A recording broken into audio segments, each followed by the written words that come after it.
Hi. So since my last video, a lot of people have reached out to me and asked me to, continue to spread education as much as I can. They asked me to talk about, certain things. And I did say in my last video that I would maybe expound on my experience as a PO, right? So let's go. Let's start with the term PO, property of, right? Most people, when they hear that term, most people are like, oh my God, I never want to be a PO. I never want to be anyone's property. Like, I'm no one's property. However, being a property of is the highest position a woman can hold on a set. Amen? Okay. I'll say it again. Being a property is the highest position that a woman can hold on the set. Yeah. It's higher than a female MC. It's higher than a female in a social club. It's higher than a female in a saddle club. It's higher than a female in a car truck club. All those things. So let's get that out of the way, right? The property term came well over 50 years ago. In the 40s, 50s, 60s, 70s, 80s, of course, 90s, and on to the 2000s. That term strictly came and was given to wives and old ladies and girlfriends of one percenters. If you think about it, what other term would they be given? Because they can't be members, right? So that's where that term comes from. Is when people hear it, it sounds derogatory or degrading, but that's just a traditional term, right? So that's that. So let's move on to when a property does become a property. A property could first and foremost be someone's niece. It could be someone's daughter. It could be someone's homegirl or their childhood best friend or their cousin or their best friend. It doesn't always equate to a sexual intimate relationship. It could literally just be a male and a female who have a tight bond, right? And it also could mean that someone's married to their property, or that's their girlfriend, right?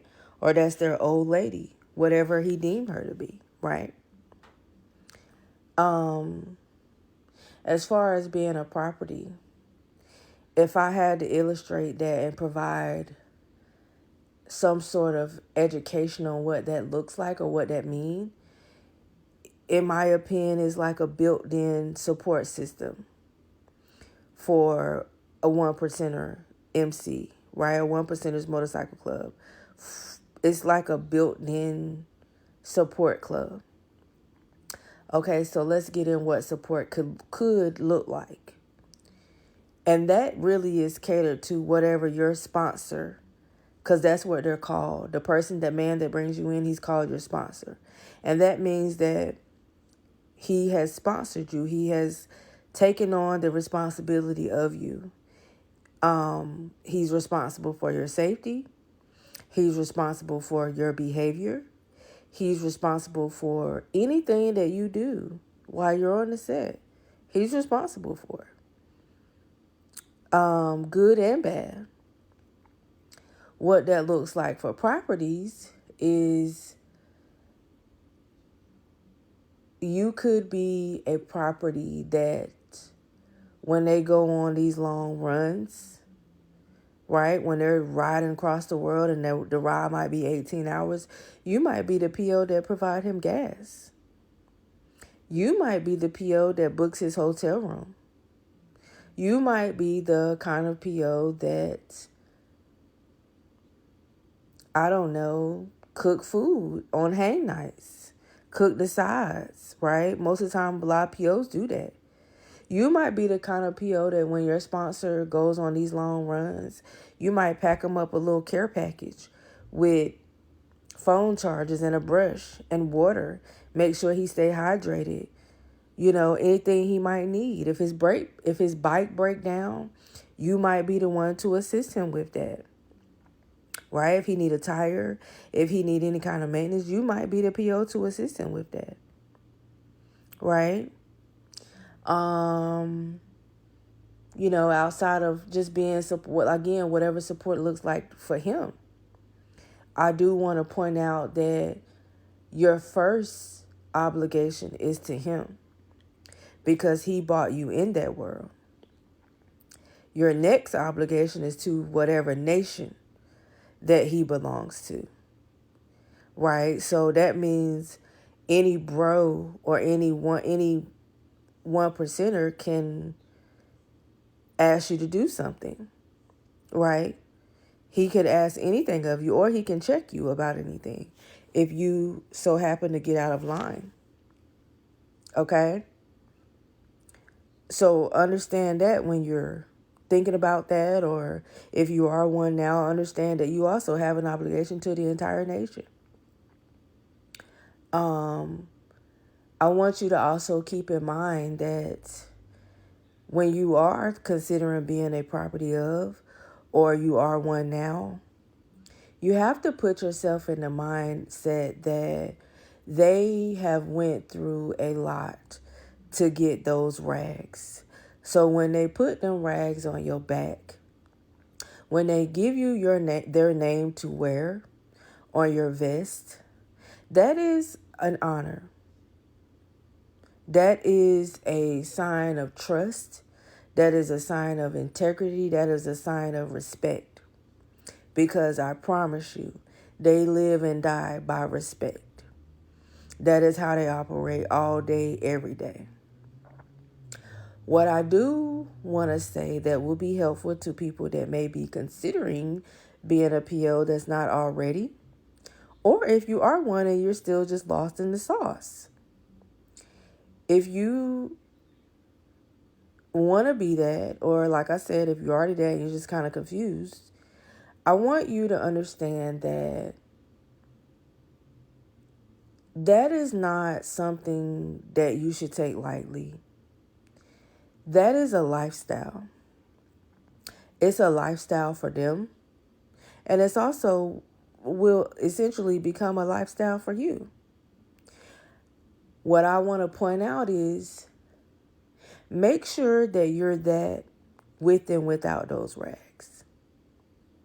For me personally, I already kind of had a outlaw mindset before I even went over there.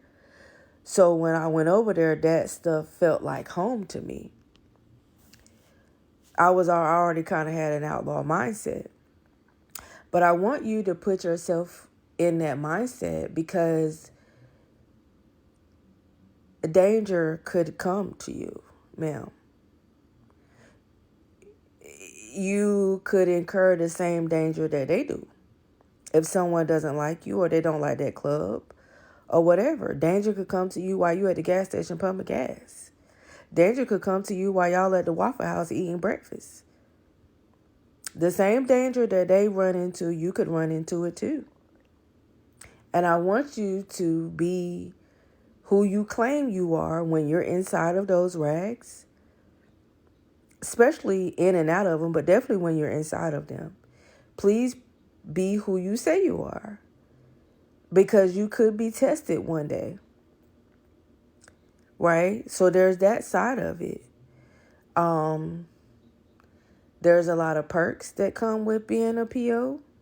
You don't, when you go to 99 parties, you don't pay for a lot of stuff. Nobody ain't gonna fuck with you, right? Because they know their head gonna get busted open. There's a certain level of protection that comes along with it. There's a certain level of pros that come along with it. And so I would just encourage you to, again, get around some of that stuff and make sure that's what you want to do, and make sure you really build like that, because what you don't want to do is you don't want to get over there and then feel stuck and feel dumb, and you're like, oh my God, this is too much, when you could just educate yourself now on how some of that stuff goes. I think I'll make a part 2, because I feel like I missed a couple of things. But